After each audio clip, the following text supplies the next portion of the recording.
The omoplata is one of the three most important attacks in Brazilian Jiu-Jitsu, with the armbar and the triangle. It's a submission or a sweep where I'm going to use both of my legs on the shoulder of my opponent to force it past its range motion. At a lower level, white and blue, you can use it as a submission or a pin. But at the higher level, you rarely see a submission from the omoplata. Most black belt will use it to sweep the opponent. It's a really frustrating position to be in, as your opponent knows that he will need to give the sweep to escape the lock. If he doesn't give the sweep, he will be in a world of troubles where I can attack chokes, armbar, or even submit him with the omoplata itself. My favorite way to set up the omoplata is from the collar sleeve. I don't recommend it to white belt beginners because opening your guard can expose you of being passed. I'm going to get a pistol grip on his sleeve and a collar grip. I'm going to put my right foot on his shoulder to make him turn. Now, my left hand is going to punch his arm backwards. At the same time, I'm going to keep a collar grip with my right hand. I'm going to release his sleeve and grab the belt or his hips. I will now pendulum my legs to sit on his side and do some small step on the right to break his posture. I now whisper some word into his ear to finish the omoplata. An important detail that international competitors gave me is this right hand collar grip inside of the omoplata. Why? Because if I release it and lock my omoplata, he can still escape it. Look how my right hand keeps holding the collar.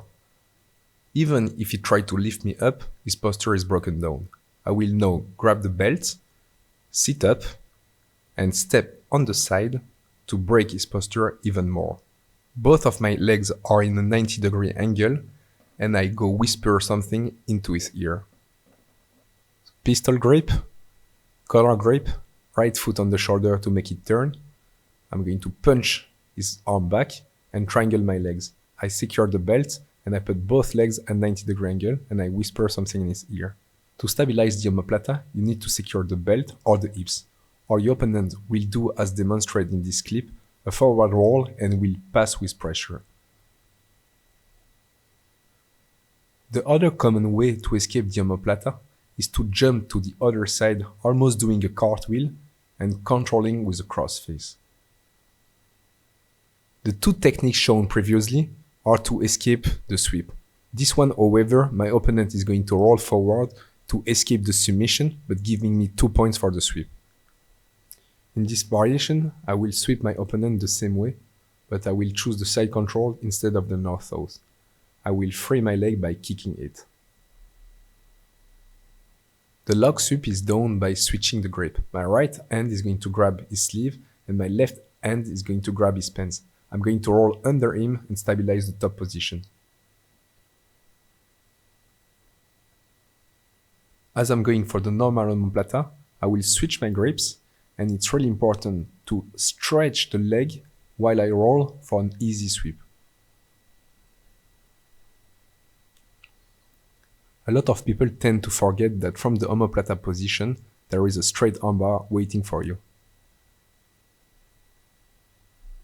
One of the first things I intend when I manage to get the position is to underhook with my right foot his armpit, go on my elbow and stretch my leg. I can do the same position behind his knee. It's such a violent shoulder lock. So when do I go for this flashy submission? Often my opponent will try to relieve the pressure on his shoulder by posturing up. That's exactly when I will go for the hook under the armpits.